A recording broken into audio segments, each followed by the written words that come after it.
And we are on the air. Awesome. All right. So we had nobody else joining really. That's fine. The three of us, the good-looking guys. All right. So let me share. You shouldn't exclude me that quickly. Oh, wait a sec. Oh, when you want to share an app. Go share and pick the app from the window. Yeah, but the ones that are full screen it doesn't see. Alright, so let's press cancel. Let's go back to here. Let's make this not full screen. Let's go back to here. Let's say reshare screen. And now Safari is here. Alright, cool. So we can even... Is this sharing? Yes, it is. Yeah, I can. Cool. So... Okay, so I put 3 things on the agenda. I didn't get anything from anyone, but again, since I'm the only one doing work so far, it all makes sense. I'm doing work. Yeah, work on the Ehcache. Kind of. And I pull you in, like extremely indirectly. All right, so here is the stuff that I've been looking into, right? And actually, I guess I should have shared my entire screen because I'm going to go back and forth. Let me do that. Share my entire screen. Share. So no, that's horrible because you probably see me forever. Ooh. Infinite Alex. Infinite me. All right, so I guess now you do see the meeting notes again, right? Yes. So I put 3 things on there, like the review what we discussed last time, and we'll see what I get. Like, have a look at the issue breakdown stuff that I put in this morning. I shouldn't do that. And then chat quick. Oh crap! I had notes on that, and I don't have them with me on the CI as a service stuff because I enabled Travis CI yesterday evening. Didn't get a chance to look into it yet. Yeah, I guess. Yeah, we can discuss this afterwards. All right, so let's start with this stuff that we discussed. And some of you probably have seen code like this. So let me go to presenter screen. Here we go. It's probably very big. And we'll talk about cache in a sec. So I'm not sure how to do this really. So Chris has seen some of that already. So here is basically the idea, right? So you create a cache manager builder in this case, right? If you call build on that, that returns you a cache manager. Do stuff with it. It's pretty easy. So the wording isn't fixed, but so you can create a new cache manager builder and then pass more config into it. In this case, what we're passing into it is a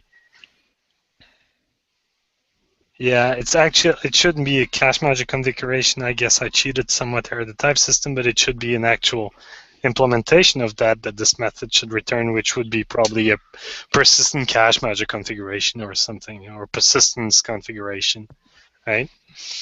And that narrows the type down all of a sudden to a persistent cache manager if you build, right? So it's the same builder, right? I guess it's readable. We pass some info to that, so we create one of those persistent config, say that it should be overriding. Basically, this would mean that if there is data on disk, just override it. If there is no data on disk, create it. That's fine. And then I think I added a couple of other modes like new. That would mean I expect no data to be there and create the files, or I expect data to be there and I want you to recover from that. Right, so in the case of new and data being there, it fails. In the case of existing and no data being there, it fails. In case of overriding, it plats over the data that's already there, should any be there. Right, you tell it where to persist, and you build, and you got a persistent cache manager that all of a sudden exposes additional methods because persistent cache manager extends cache manager. I guess you see the bubble there, right? The speech bubble would not. Sorry, I was muted. Yes, we see the Yes, we do. filters. Okay, and then you can destroy a given cache. Say, right, if the data is there, you can call cache foo. I want to destroy all its data that's on disk, and it just destroys it. So that looks almost good. Almost, because you'll see there is an issue with all this, and I'll get back to it in a sec. So I did the same for the cache builder that lets you build now what I call unmanaged caches, which basically mean they're not managed by a cache manager, and it's up to you to manage them. Right? So by default, the additional method that is exposes the close, so meaning that a cache that the cache, so unmanaged extends cache adds the cache, the close method. You can't call close on a cache that's managed. You need to go to the cache manager to dispose of it, which is basically what we said last week. So the same with the same trick as I played above, I want to build, say, a persistent cache, and not sure what this would expose, but I just use the same paradigm as above, and I'm going to get back to that as well. And so here it would be an unmanaged persistent cache. Yes. So it probably could have a destroy method also then. Yeah, maybe. Yeah, exactly. Yeah, or the close could have a parameter that lets you tell if it's destroyed, if you should destroy it or not. Or the thing that you pass in as persistent is life cycled. I didn't get that. Or the thing that you pass into the persistent method is something that is life cycled, and when you destroy that, you kill it.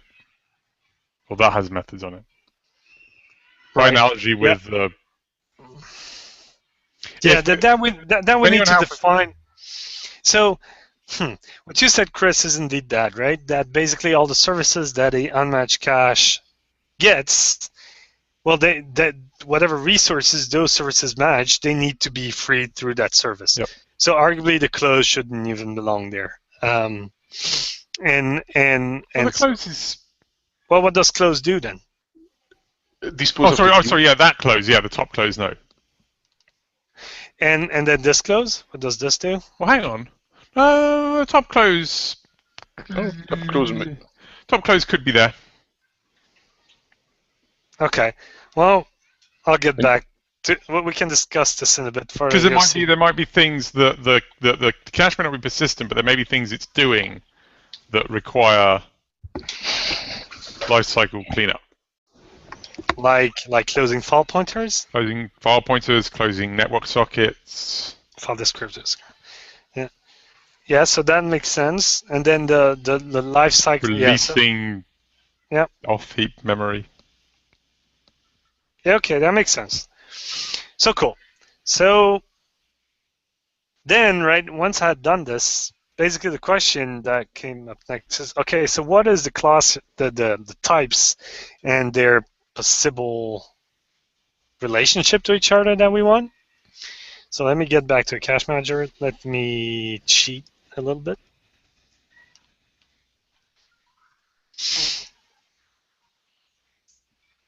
Right, so that's pretty simple. I can do the same thing here, I guess. That's what I need to replace, hopefully. Right. Now, using the same trick as I did before, I'm building a clustered cache manager. And all of a sudden, destroy method's gone, and it has a disconnect method. These are, again, just examples, right? Yeah, these are just examples, but let's use them, right? So that all sounds good. So one thing we can do today is we can have a terracotta clustered cache that actually. Let me undo this, what I just did. And let me paste this here and get rid of this and this. And probably that. Alright. Alright, so this doesn't work. Right? The reason it doesn't work is because what we do here as a trick, as you go forward in this, you narrow the type down, right? So basically what I want here is a cache that can both destroy and disconnect from the cluster. Mm-hmm. because it holds like persistent caches, Yep. and it holds in Terracotta wording. It holds a Terracotta client to the cluster. But again, that's just an example. Just use whatever you want. Right. The same problem arises. Basically, I didn't. This is where I stopped. I have an egg or a chicken problem here because I can only narrow. So how does this work? So I got a Terracotta. Now I got a clustered cache manager, I got a persistent cache manager, and I want a clustered and persistent cache manager where one needs to extend the other. And obviously, given which one extends which one, these as can't be, they need to be in that same order, right? Super, sub. Hang on, but you're And they saying don't. okay, you're saying a cluster cache manager is always persistent because the cache has existence beyond the lifecycle of the JVM. All right. No, I don't want to draw that analogy. So maybe the example that I use isn't awesome. Because you could. Basically, what I'm saying is you end up with a cache manager that has two. I want this to be that, right? Okay, so what you're trying to do is mix in traits, effectively. Yes. Yes. But what I'm saying is you're mixing, at least here, you're mixing two traits that are the simple solution to this problem is you can't have a cache manager that has both disk persistent and Terracotta clustered caches. Yeah. Why? And don't tell me because the Java type system doesn't let me solve my builder problem. Yeah. Why wouldn't you be able to have the both? It actually even makes sense, right? Think of all the pools and whatnot, right? If you want to use, so you may want to share a heap pool that basically I allocate. I want to make sure that my caches, so these two caches, cache A and cache B, some of which, like cache A going to this, cache B going to the cluster, like the sum of these two caches never is more than 200 megs. Yep. So it was a simple solution. I thought it was a nice solution. Yeah. No, I understand that. Now, furthermore, you could argue that maybe you don't want to solve it at a type system, or partially, and you could say that you can never invoke two things like these, right? And that you expose other ways of getting to that. But I think this is also very sad.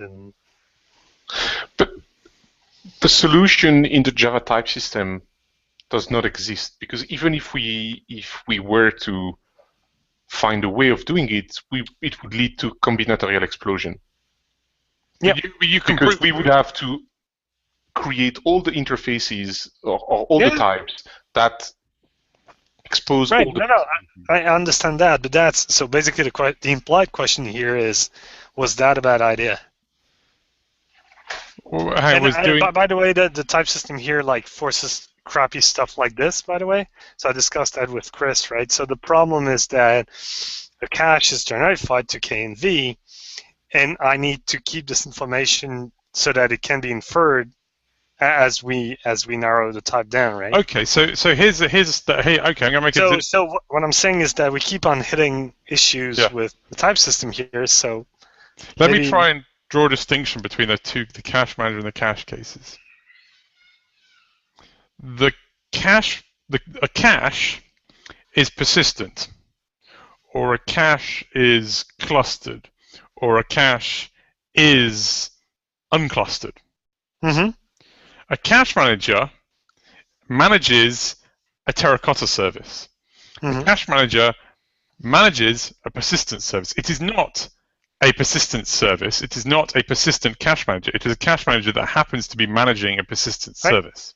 So to me, one way you can argue your way out of this tar pit. Now, I'm not saying that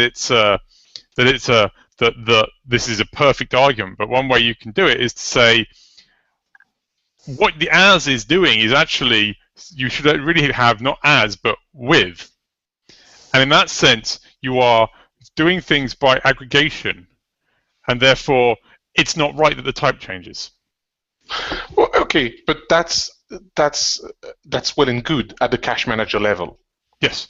The problem is the way Alex showed us the example, they're symmetric in the sense that you have the same kind of behavior at the cache level, and so the question remains No, open. because you can't have a cache that's... The point is, you can't have a cache that's disk persistent and clustered. It doesn't exist. Okay. You can't do it. The cache manager can manage... Because what the difference is, the cache manager is managing caches that are disk persistent and managing caches that are clustered, implying it's hosting services that provide both those things. But the cache actually is clustered and is disk persistent. But because it is, it can't be both things. They're not mixins in that sense because they're not. They're fundamentally incompatible on the same object. So yeah, what Alex is saying there. Okay, but don't we have the same issue with other characteristics? There may be other characteristics that persistent and transactional. It says it gets you out of this particular occurrence. Yeah. But then, so I guess in general, do we think the problem remain and we need to discuss it at a general level, or do we say no, it's resolved at the cache manager level, and at the cache level? It's okay. So yeah, you can argue your way out of it at the cache manager level because you can make composition arguments that say that the type shouldn't be being narrowed here. You can not argue your way out of it at the but in cases where you can't argue your way out of it, or sort of maybe in cases where you can't argue your way out of it, you just have to accept you are using Java. Pick what you want to do. Oh, so we don't switch to Scala just because of that? No, sorry. Oh, crap. But you see what I mean? Like there we go. So take it case by case. We can argue our way out of it for Cache Manager, and I think it makes sense conceptually, and it's not a hideous API. I'm not so fond of what Alex is doing now. But it's but again, you take it on a case by case basis. Here it does make sense. It can be both things, so we just have to figure out which one.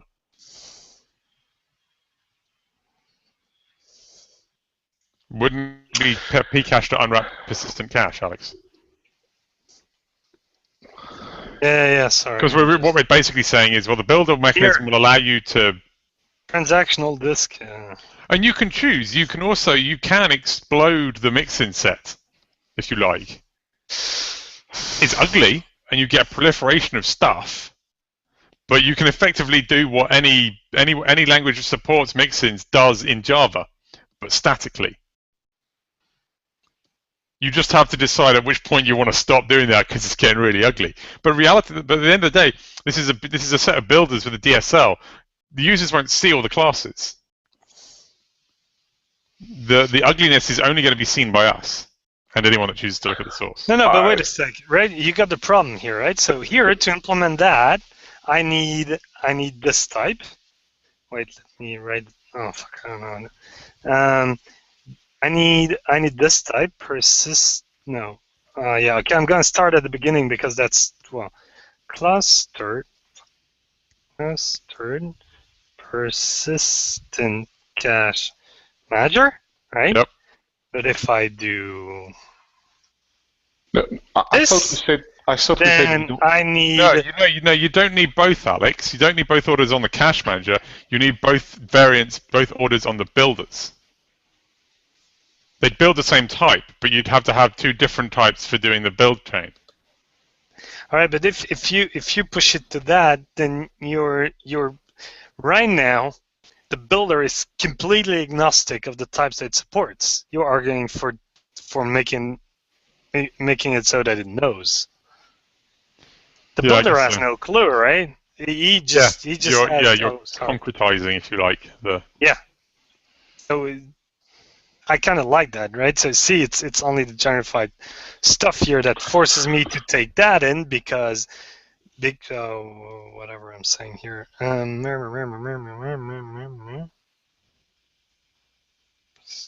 does it no? Confused because did I write it like so? No, this is n, right? So we don't know. It could be any open thing. And then in the Right? It's so that basically, and that this configuration needs to be of some type of cache measure that extend T, where T is the current thing that we're building so far. Okay. Why can't we view it differently? Sure. One idea that I'm having for the moment is, and I'm going to use different words just for the sake of it. Don't stick on the wording. But seeing myself is yeah. So the towering for us too. Let's say that we have a short-lived cache manager, and that one only allows you to close caches. And by default, what you expect from that is that we have the caches it contains only refer to services that are constrained lifecycle-wise by the VM.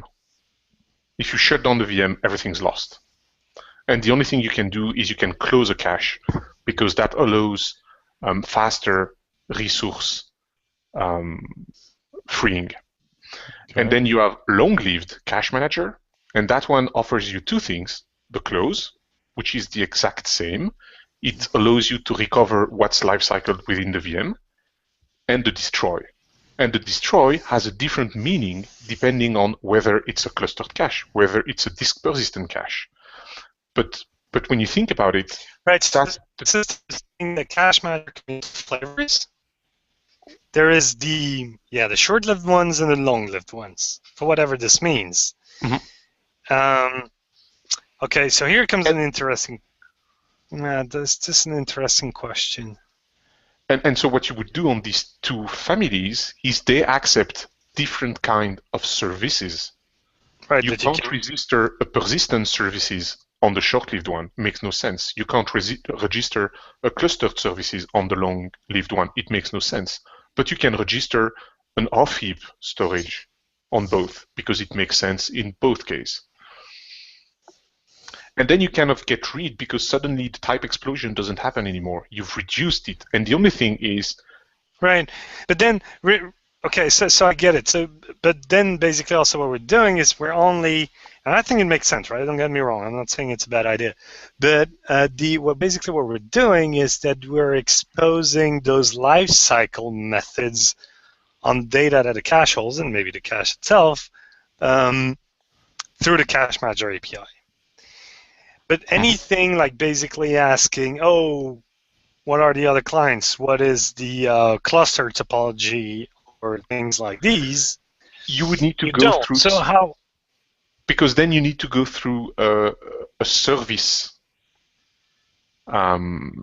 interaction. So you say cache manager get service, clustered service, and there you have the methods you need.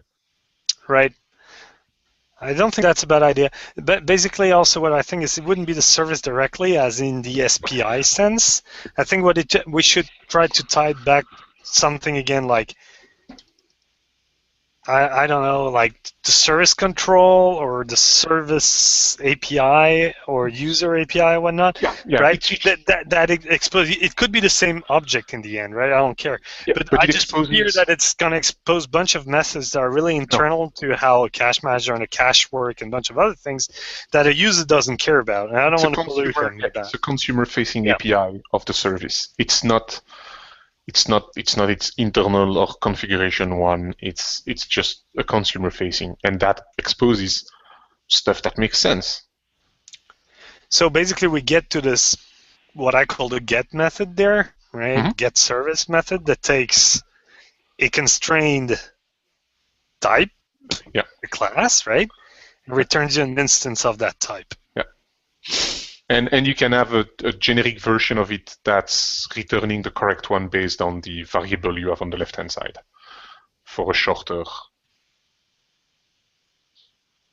No, I don't want that. I hate those things. I'm not sure what you're saying. For completion, the completion is going to work. Otherwise, like again, if it's not that or slightly not that, like the class exception happens in user code, and I generally like to avoid that. I'm willing to hear arguments against that, but I'd rather go for safety. really, then. Yeah. Wait, Sense. what class cast exception there? Oh yeah, class cast exception. Yeah, totally. I can't even do what you're asking me to do. By the way, how do I know what thing to return if you don't tell me what to expect? That doesn't even work. That's true. Yeah. No, sorry. Yeah, you need to know at least the service. Yeah. Yeah. Yeah. So do we think that's a good middle ground? I think I like it because a cache manager manages the caches. Really, And the it's not services. supposed to manage like the client to the Terracotta or even the, let's say, the disk stuff, right? It's no, it doesn't let you change where stuff gets persisted or whatnot. No, it doesn't let you do that, and doesn't let you ask for the size of the stuff on this right now. No, all that you query through the service itself, but at least for extending the lifecycle method, I think it makes sense. I think. Only weird. I'm just not buying the whole thing of a. I think this could be flawed as well, actually. So are we saying that the set of Are we saying that the set of services that can be registered with the cache is closed once you build it? I.e., if you didn't provide me with a persistent service, you cannot add this persistent cache to this cache manager afterwards. You could. The type you expose through the build, it doesn't actually have to be the same as the concrete type. Well, yes and no. You could subsequently register a new service. I guess it all depends on your picture this. Then return the thing safely cast to. No, yeah. I get. So how would this look like? A cache manager is the base class that represents the short-lived stuff, and then we got another subclass that's long-lived stuff. Because then it works. But if you put it like cache manager, and then I got short-lived and long-lived, that doesn't work, right? Because you're mutating the short. No. Doesn't the interface system can look like that, but the concrete types don't have to. Well, then I can have a reference to a short-lived cache manager that becomes a long-lived one afterwards. That doesn't make any sense. Sure, it does. Just hiding the functionality of the long-lived stuff. If a long-lived cache manager only has short-lived services, and the long-lived methods do nothing. Yeah, but when I put it like this, what I'm talking about is there's a set of methods that only make sense on one, a set of methods that only make sense on the other. You can't remove those methods. You got to think that calls. I don't know. Sense, don't they? I'd always assumed that the long-lived one. Maybe I wasn't entirely concentrating when Lou was talking about it. I'd assumed that the set of methods on the long-lived one would be a subset of the methods on the short. The set of methods on the short-lived one would be a subset of the methods on the long-lived one. Yeah, so that's what I was saying. It looks like this. One extends the other. Yeah, then it works. Then I'm fine.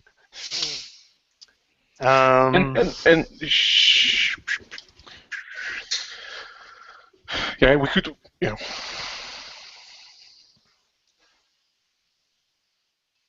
Well, I think it's okay. So that's how we want to split these. Okay, so if we do it this way, what does it mean for the cache now? Because a cache can be managed and be short and long-lived. A cache can be unmanaged and be short and long-lived. If we really want to have a complete type system, that means we buy the bullet, and whenever you add a combination of possibilities, you just need to create the... No, arguably not. Forget what I said. You cannot create on the builder. You cannot create a managed thing. You can only ever create an unmanaged thing. Oh yeah, of course, because the builder is used by the cache manager internally, and then it hides. You will need the other interfaces. Builder just won't do it with them. That's what I'm getting at. We don't have those interfaces need to have the interfaces. You can make the other interfaces throw exceptions, but it's cleaner if you have the other interfaces. I mean, you can have the cache manager expose manageable caches and just have the manageable caches refuse to be managed. but it's a bit ugly. It's very ugly. Hmm. And there's this whole thing that slowly I think there's going to be a cache SPI. All the stuff that you need to implement in order to play along neatly if you want to implement your own cache. Or maybe we say we don't. Maybe it's not useful actually. I would have said if we have enough We SPI, shouldn't need that, right? Because if you provide SPI injection points for all the other things, why the hell would you need an actual SPI for the whole cache stuff itself? At that point, write your own cache, write your own products, because you're not using anything. No, I get that, but there is the basically a cache manager will hold closable caches, for instance. Yes. It will hold them as references and expose them as instances of unclosable. Well, not that they're unclosable. Their closability is not exposed. Right.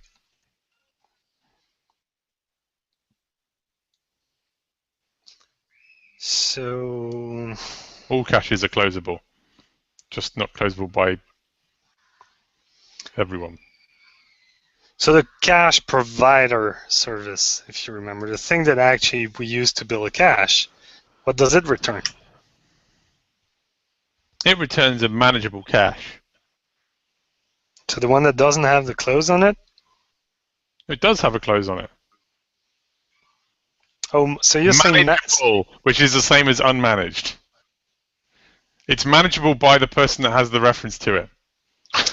So no. Sorry, I introduced a new word. That was a bad idea.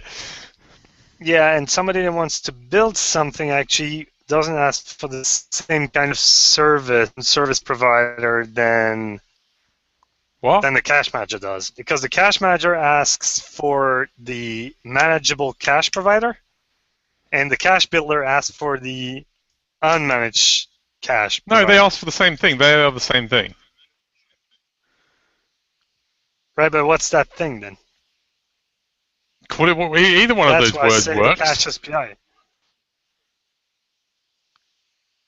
Well, look, it's up. No, okay. So here's the thing: you can do it for an SPI, so you can wire the modules together if you want, all right? Or you can just hard code it. I don't think there's a huge amount of harm in hard coding that, because I think it's the least useful SPI injection point.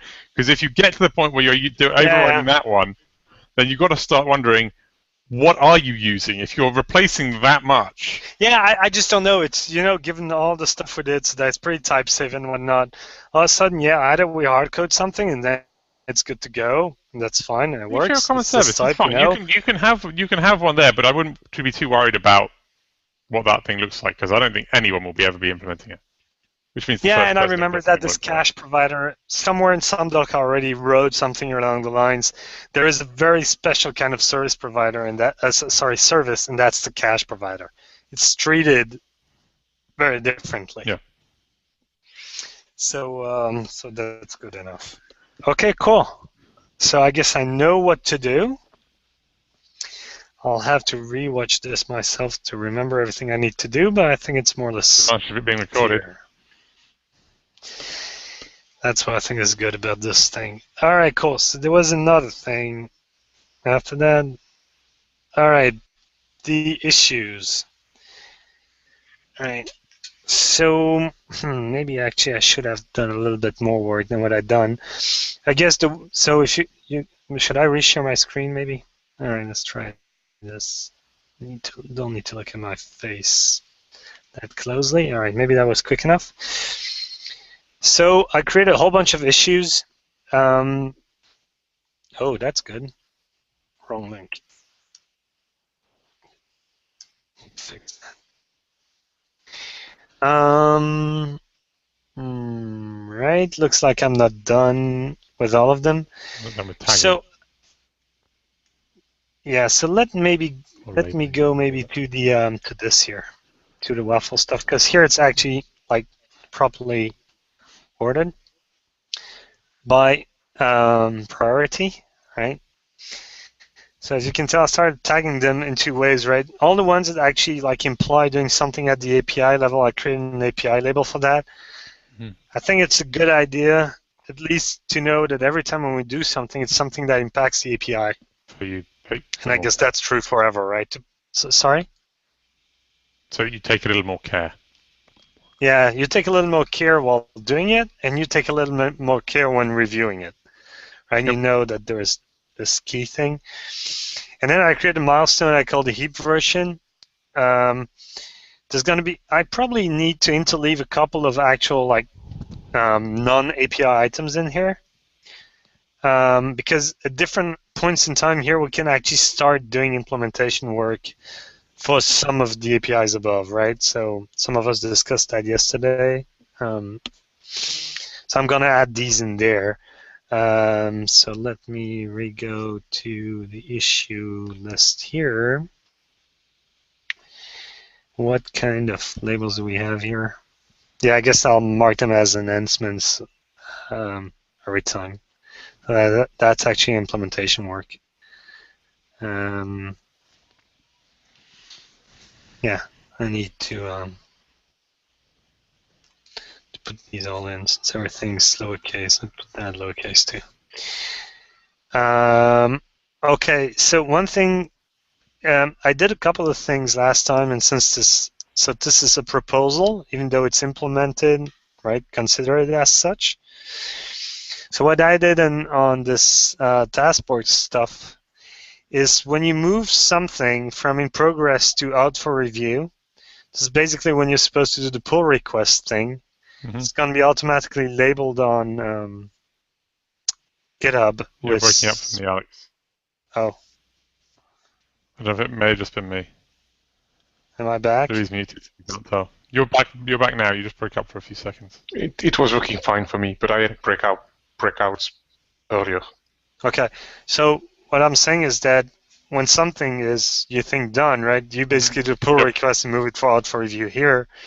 And I guess at some point you move it done and we can forget about it. They seem to disappear after a while. I'm not really sure based on what, but they do. Last week. Last week? Is that, yeah, there is a... Oh, okay. Actually, right below where it says closed. Yeah. So that's good. So I guess I'll finish this builder stuff. And then, yeah, I'll put that out for discussion on the service locator thing. That there is an indirection there, but I'm not really sure it's required. So I'll put that to the mailing list. And so one milestone that I put there is the heap version. And what I want to try to do there is basically once we've done the enhancements that will come into lead in between all those API stuff. Actually, I think we should have a pretty, well, certainly a usable implementation of, well, in terms of features, you will have most of what you expect out of a cache. A heap only cache. No. Yeah, and then what I would want to have is that we implement these all in the heap version, right? So basically it's porting all the internals that we have, make them match the current contract that all SPI, API. And are we the stuff that we're porting, we're going to require full unit test coverage, right? I think at that point, that's, yeah. Yep, good. Just so people don't just copy paste and go, oh, I'm done. No. You want copy paste, fine, but you're going to have to unit test in place. Which in a lot of cases might mean that it's actually quicker to implement, maybe not from scratch, but re-implement with using the previous version as a guide and unit test after that, because you'll...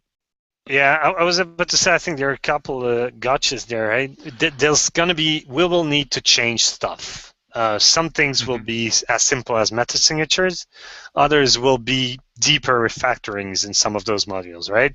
Because right now everything leaks all over the place, and the whole point of the SPI stuff is that not everything's going to leak all over the place, right? So think about the config stuff. So there's probably going to be some gotchas there, the listeners and all that stuff. So I wonder how much of the behavior that you want to keep shouldn't be on the test. I properly tested prior to you starting those refactorings. So yeah, so what I was going to say, well, here's another statement I was going to make thinking about testing. Given that we're going for this modular SPI-focused approach, should each SPI come with a BDD-style sort of tester that says, if you pass these tests, then you are a two-spec implementation of that SPI, and you should work and you should interact acceptably. And if we use the SPI in a way that doesn't, in a way that assumes something that's not tested for in the TCK, then basically the TCK. So basically, if somebody has an implementation that works against the test suite, the SPI test suite, the BDD test suite, and it causes problems when you use it, then we need to figure out and amend the test suite. Yep. And should those be written as part of defining the SPIs, I guess? Or other, I assume. Yeah. Yeah, I guess that's a good idea. I imagine those things will evolve because it's almost impossible to predict all the weird ways that people will break things. But it seems that at least to have them as existing, even if they're not very complete initially, is a good idea. So where would those live, though? The code, I mean. The code would have to live, well, it makes sense to live in the same place the SPI does because that's versioned with it. You just have to figure out exactly how you store.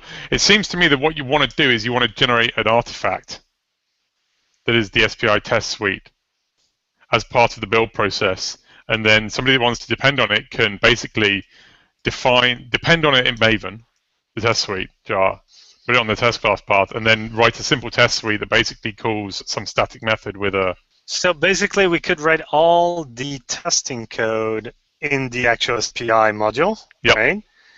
It knows how to test it. There is nothing to test, though. Yep. Could this be in the test? I'm not sure how to call it in Maven world, but there, right? It's not annotated as test. In the test class path. Yeah, but I mean. No, in the test directory. And then can I have another? It's Gradle, remember now, so we can put it in its own directory, right? Yes, but we still want to have Maven compatibility. So what we need is to expose that as a secondary jar that has the test qualifier. Right, but it doesn't. But the point is, it can go in its own. Can we introduce qualifiers as we see fit? Yeah. It doesn't have to share a class path with any test code that happens to be in the same module. Is what they're trying to point towards. I don't know. Maybe. So why can it not be in its own thing and say that's the? I'm going to call it TCK right now because nothing better comes to mind. But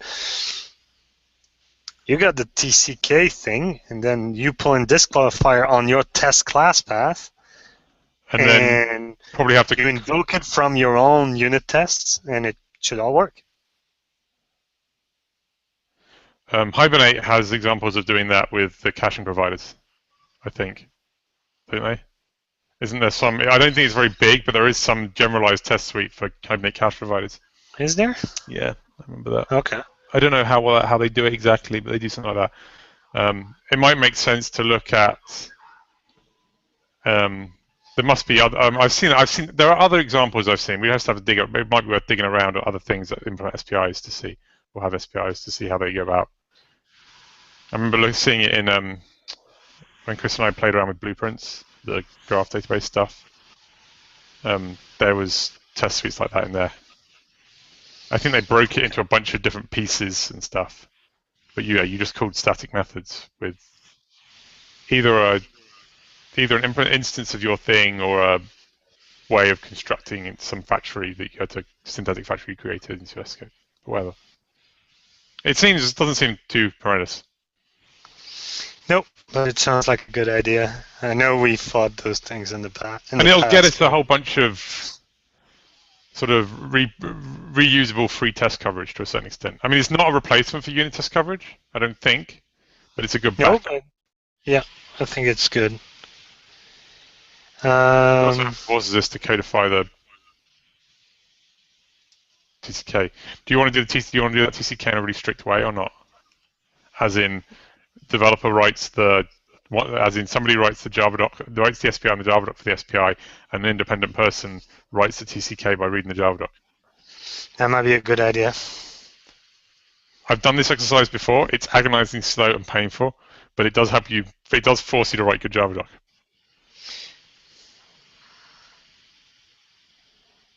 With actual real testable assertions. Right. Maybe we should leave that as an exercise for later when we see how much time we've got. Yeah. Yeah. I'll probably start doing some of that then with a couple of ththings as I spec the API there, right? Because every time they will call into they will have ties into SPIs because I'm only defining, right? So, but I'll need to make sure that these are okay. Mhm. All right, there is API implementation of terms of a SPI. That's Here's a interesting question. How are we generating JavaDoc in the build process yet? I don't think so. Louis may know better than I do. Yes, we do. Okay, we do. At least when you do an install, normally it produces both the source Oh yeah, sorry, I and the saw that. JavaDoc. Okay. We might want to think about how easy it's going to be to make it so that we generate separate JavaDocs for the SPI and the APIs. Separate, you mean in terms of jars? Because the public API, most end users are not going to be interested in looking at the JavaDoc for the SPIs. It's just So noise. you're also implying that we don't ever link I think the API SPI JavaDoc into SPI? I think the SPI JavaDoc can link to the API, but it doesn't seem to make any sense for the API JavaDoc to link to the SPI. It's not relevant. Yeah, that makes sense. Okay, that's going to get interesting too. Too many Sorry. pedants in this meeting. You mean one? Still is too many. Exactly. Okay. We can all disagree about who the pedant is, but That's good. Crap, I lost my notes. All right. what do you want? So I don't know, this waffle issues and whatnot, nothing raises any questions and whatnot. What about the way it works, or about the ordering you put in? The ordering I put in is absolutely perfect. The ordering we looked at before with a couple of tweaks, what you said. Yeah. I'm sure it's fine. I haven't used the waffle thing. I'll probably be using it later, and I'll let you know then. Yeah, it's drag and drop, nothing really fancy. Okay. Okay, so this whole CI stuff. So sadly enough, I had notes on this thing called paper, and I used this other thing called a pen to write it down on that piece of paper. And I don't have these with me.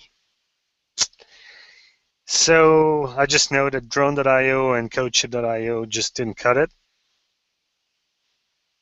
for multiple reasons. So I put this Drone with artifact archiving, right? Oh, yeah.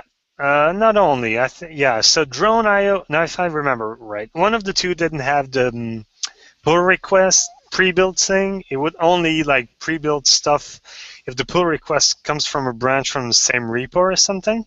Mm-hmm. So the other one didn't have it at all.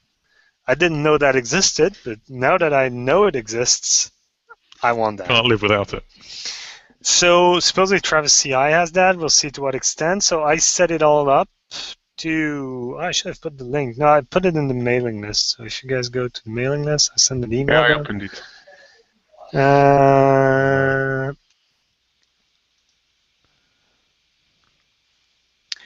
Where is it? All right, Travis CI testing, and right. So if you go there. When did you send the link to the mailing list? Yesterday evening sometime. I would say around 9-ish. Let me go check. Oh, 9:40. I've got the commit you made. And then I replied to that saying, "Oh yeah, sorry. Yeah, my brain over that." So if you go there, you'll see like the. So what I did. So if you see the commit, so there is a YAML file that you just tweak. So the minimal thing you need to put in there is what again? Is the language that you use. So I did that. Since there is no, well, I don't know, one of the two has precedence over the other, but I don't remember which one. Anyway, since we don't have a POM, but we have a Gradle build, it will just build the Gradle, whatever. You will use that. He'll figure it all out, not even using the RAPA thing because they upgraded. I said that in the RSC channel some time back, that they were upgrading to Gradle 2, so that's what they used. So that's all that was required. But I also added the whole thing of building. Pull requests. No. That I think should happen automatically. I'm not sure. the JDKs on Oracle JDK 8, Oracle JDK 7, and Open JDK 6. So if you look at the result, the current status for the darn thing, it just like gives you a green on all the three. You can actually build matrices and you can also tell it to build on macOS 10 as well as on Linux. Apparently you can't ask it to build on Windows. I'm just wondering why. No kidding. So, but I thought it was kind of neat. Stop being bitter. So everything around the notification and what you want, everything is configured in that YAML file that you put in the source. Can we get Windows if we pay for it? Or is it, or do know. they just straight up not support it? Yeah, but I think even if you go to the .com thing, maybe then it's not open. Yeah, I don't know either. Yeah. Okay. It's not a big deal. It's a Java app. It shouldn't. Well, Windows causes problems sometimes for file stuff. Yeah, but... Right. Anyways, we said, like, these are many integration tests, and we said we'll keep the integration tests internal anyways. Someone should design a Fuse implementation that mimics a Windows file system on a, in terms of the locking behavior and stuff, on a Linux machine. Mimic. The unspect. Well, just the whole business of you can't you can't delete files that are open and you can't delete files that are locked and that kind of shit. Yeah. Anyway. Yeah. So, anyways, as you can see, this all works. So this is cool. Hey, it's interesting. It says that it ran for 3 minutes and 24 seconds. So if my memory serves, those 3 builds are kicked off in parallel. So you're not really waiting so it can't do math properly. Well, it depends. You know, it's depends like how you think of the math. It's not real time. It's anyways. CPU time. Yeah. So right. That's nice. It actually gives you timings for each step. Yeah. Have you seen it in the console output? Yeah. Honestly, I think it's for the amount of work that I put in it. Look at the commit, right? It's like 1, 2, 5 lines of code, probably. My memory serves. Line of code. 5 lines of YAML, and that's what you get, right? I think that it's that's pretty good. Yeah. I saw also you posted a link to the Maven or Sonatype deploy, so I'll have a look at that. Oh, okay, crap. That's what so talking about the deploy stuff, that's what I want to discuss with you. So you had in that time, that's fine. So if you could have a look at this to see if it solves that problem. Then I can add all the stuff to do notification, mail the mailing list, like message on RRC. It seems to be like pretty complete with that regard.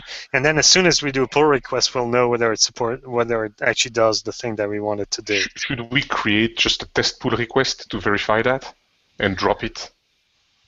I don't think it's necessarily. Okay. Yeah, I like the real stuff, and also like the fact, we're not in a hurry, really, right? Sure. Everything we do right now is basically API stuff. It's defining the SPI.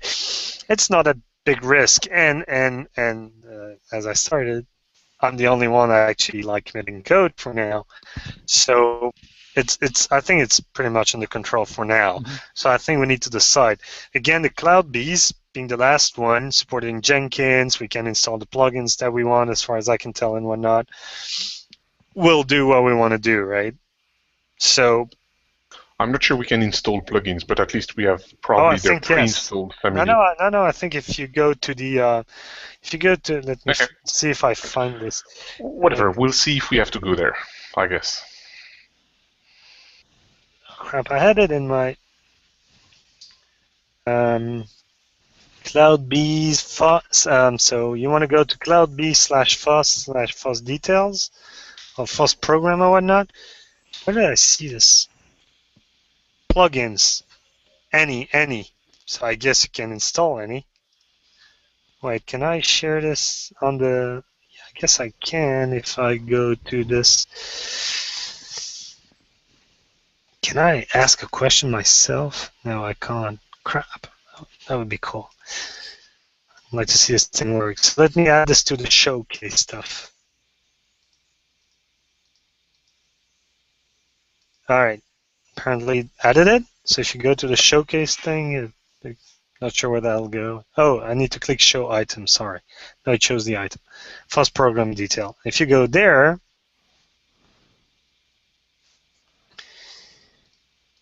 you see the whole thing, right? The FOSS free and the FOSS premium. It says no featured items yet. Check back again later. It doesn't work? All right, let me paste this in the RSC channel then.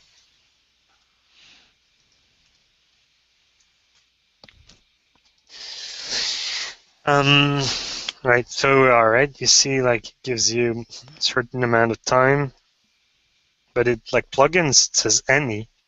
I actually thought, you know what? Maybe those plugins aren't Jenkins plugins. I don't know.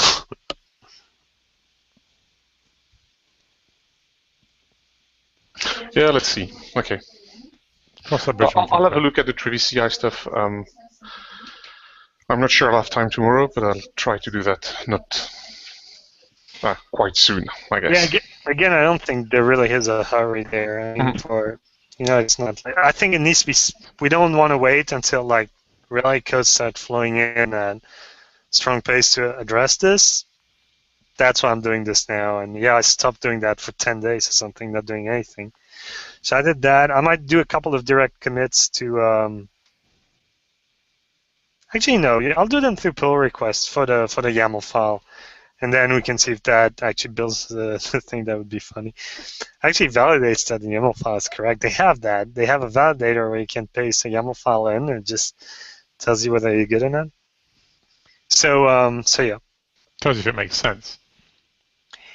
No, I was actually hoping that it validates it from its perspective, not that it parses, if that makes sense, right? Oh, sure, yeah, I hope so. It could not well, do... Of course, whether it actually does what you think it's going to do is... Yeah, that's a different problem, right? That's the coding that's problem a tricky in general. problem.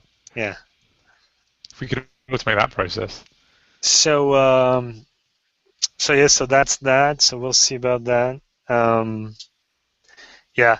I might send an email with the I actually put this in the form of a matrix somewhere, like on a piece of paper, like the thing where, like, it was good at better, less good, with the feature was entirely missing and whatnot, or not up to the stance we wanted it to be.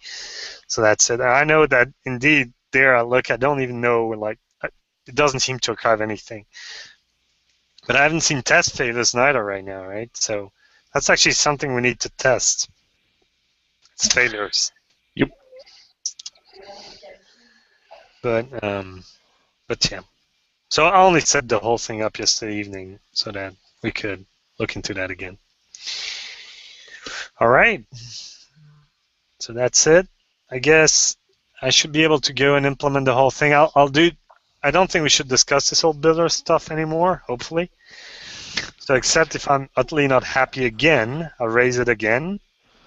Otherwise, I'll just do a pull request so this can move on.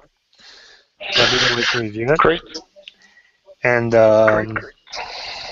yeah, and I know there were a couple of action items out of this, but I'll check the recording out and then I'll share them all with you on the mailing list and on the dev meeting page on the wiki. All right, cool. Well, thanks, and I'll talk to you guys later. Yep, thank you. Bye.